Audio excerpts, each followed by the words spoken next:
Bonjour, bonsoir. Tout dépend de l'heure à laquelle vous allez suivre cette vidéo.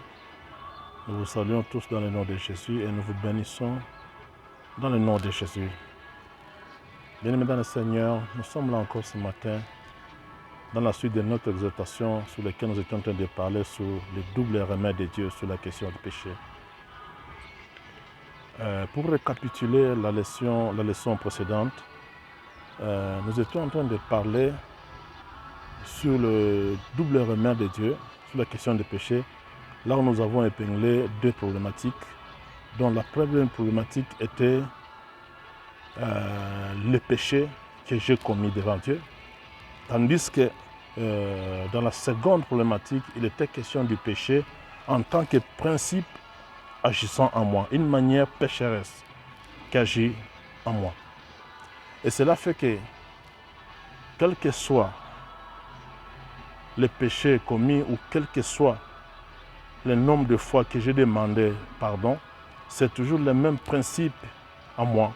Tant que c'est toujours le même principe, tant que c'est toujours la même manière d'agir qui sont en moi, c'est ce qui fait que je me confesse et je retombe toujours dans le même péché. Parce qu'en moi, il y a un principe agissant. Parce qu'en moi, il y a une nature. Parce que Dieu n'a pas créé l'homme pécheresse. Mais la nature pécheresse a été développée lorsque l'homme a désobéi à la voix de Dieu pour obéir à la voix du diable. Une fois obéi à la voix de l'ennemi, la nature pécheresse s'est installée dans l'homme. L'homme devient de plus en plus désobéissant envers Dieu. L'homme devient de plus en plus endurci face à la volonté de Dieu. Alors nous étions en train de parler. Tant que le mal habite en moi, tant qu'il y a dans mon être une inclination, je dis bien une inclination au péché, c'est-à-dire l'inclination, c'est-à-dire c'est un penchant ou un mouvement de l'âme qui me porte vers quelque chose. Tant qu'en moi il y a une inclination au péché, une force en moi qui me pousse.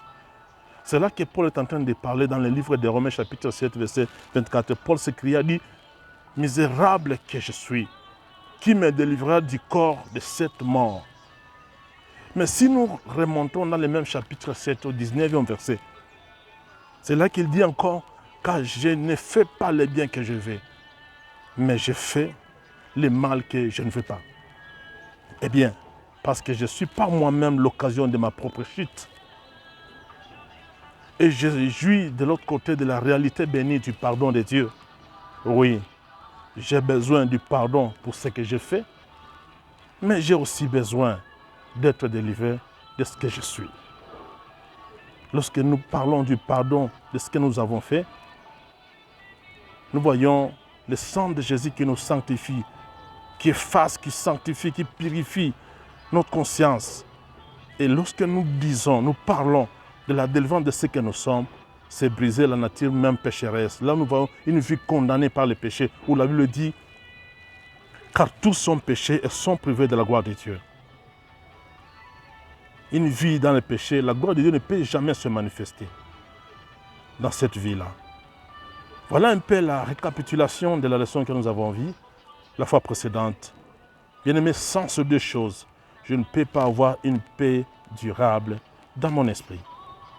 Mais pour continuer avec la même leçon, j'aimerais présenter ici un petit sous-thème que j'ai intitulé « Ce n'est pas de lutter dont il s'agit, mais de céder ». Ça, c'est le sous-thème que j'ai ajouté à cette leçon. Ce n'est pas de lutter dont il s'agit, mais de céder. Nous sommes dans le livre de Marc, chapitre 14, verset 3. La Bible relate une histoire où Jésus était dans la maison de Simon le lépreux. Du coup, une femme surgit, elle entre dans la maison pendant qu'ils étaient à table. La femme brisa la fiole d'albâtre. Vous connaissez bien l'histoire. La femme va briser la fiole qui contenait le parfum des nards purs. Mais ce qui va plus nous intéresser ici, c'est la nature même du parfum. Parce que la Bible fait attention à cet aspect. Parce que dans les 4 évangiles, la Bible est en train d'insister sur l'état ou la nature du parfum. La Bible insiste sur sa nature, la pureté. C'est-à-dire une fiole de parfum pur. Et cette chose ou cet aspect, bien aimé, a plus de signification évangélique que prophétique. Lorsque nous parlons de la pureté, nous sommes en train de faire allusion de l'homme intérieur, le contenu même de la fiole. Les fioles contenaient les nards purs. Alors, bien-aimé, l'orgue de nard pur ne peut être libéré si la fiole n'est pas brisée. Et la fiole d'albâtre ne peut être brisée de soi-même pour libérer l'orgue de nard pur qui lui contenait. Je répète, l'orgue de nard pur ne peut être libéré si la fiole n'est pas brisée. Et la fiole d'albâtre même ne peut être brisée de soi-même pour libérer l'orgue de nard pur qu'il soit, ça jamais. Alors nous allons comprendre par là. Lorsque tu te rends à la parfumerie, ça c'est un exemple que je donne, et tu achètes ton parfum, c'est toi qui l'utilises comme bon te semble. Dis-moi, tu achètes ton parfum, tu la répands sur toi, tu peux le répandre sur qui tu veux, tes enfants, comme tu veux, parce que c'est toi qui l'as acheté et ces parfums-là t'appartiennent. Alors je vais te poser une question. Qui t'a racheté? C'est Jésus-Christ, bien sûr. Par l'œuvre rédemptrice de la croix, Jésus-Christ t'a racheté. Bien-aimé, il n'y a que Jésus qui peut te briser. Et les parfums que tu contiens, les parfums qui est en toi, la grâce qui est en toi, dans ton homme intérieur là, c'est Jésus qui sait à qui cette grâce est destinée. Elle n'est pas à toi-même. La femme, elle a répandu le parfum et c'est toute la maison qui a senti l'arôme de ces parfums purs de nard. Il en est question, bien aimé ici, c'est de se donner, c'est de céder et non plus de résister.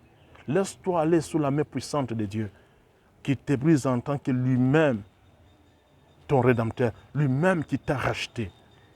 Qu'il puisse répandre ton parfum sur la vie des gens qui t'entourent, sur des gens qui sont attachés à ton ministère, sur les gens qui sont appelés à profiter de la grâce que Dieu a investie en toi.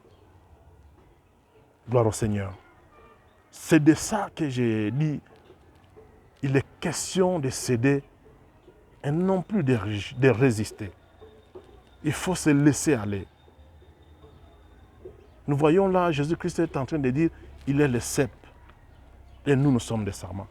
En aucun cas, le sarment ne peut prendre une décision pour dire, maintenant je vais porter du fruit. Non. C'est le cep lui-même qui lui communique la sève. Parce que c'est le cep qui est ancré dans le sol. Il transmet la sève au sarment et le sarment doit porter les fruits. C'est de la même façon, bien aimé, que nous devons vivre.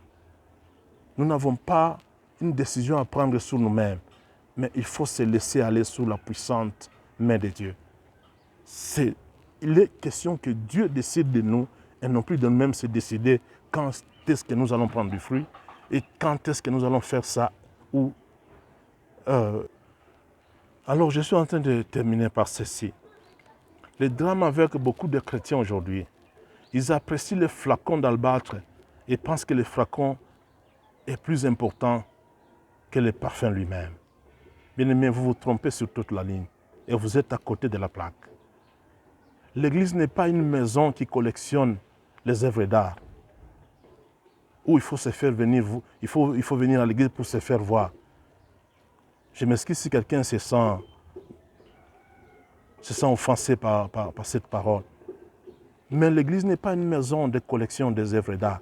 Dieu non plus. n'est pas un collectionneur des œuvres antiques.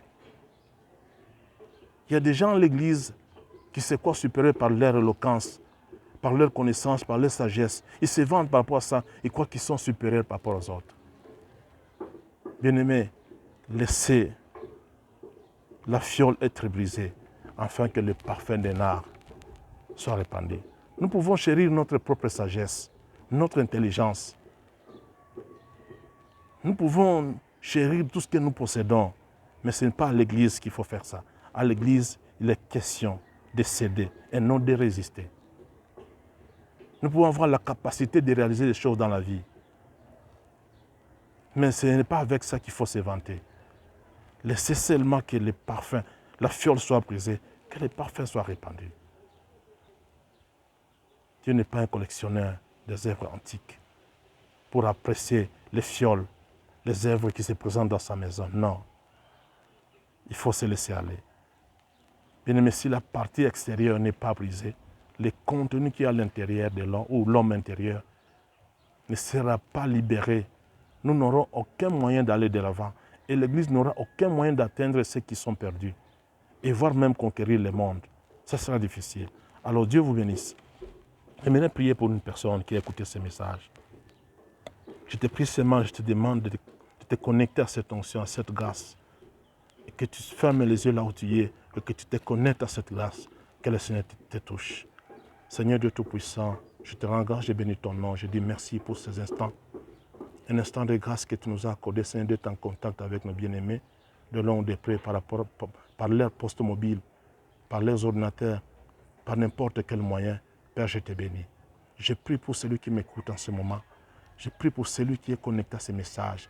Seigneur, impose ta main dans sa vie et que tu puisses imposer ta volonté dans sa vie et que tu brises les caractères pécheresses qui les retiennent, qui l'empêchent de répondre à ton appel, qui l'empêchent d'être la personne que tu veux qu'il soit. Béni soit ton Seigneur, gardien d'Israël. Je bénis mon bien-aimé qui a écouté ce message. Je prie que ton Esprit, Seigneur, fructifie ce message et que ce message, oh Dieu, produit les fruits dignes de la repentance dans leur cœur et que l'homme intérieur soit fortifié selon ta parole. Et que l'homme intérieur, oh Dieu, prenne le dessus sur l'homme extérieur afin que la vie soit changée, afin que la vie Seigneur, oh Dieu, manifeste ta gloire. C'est là au nom puissant de Jésus. Soyez bénis, soyez restaurés au nom de Jésus. Amen.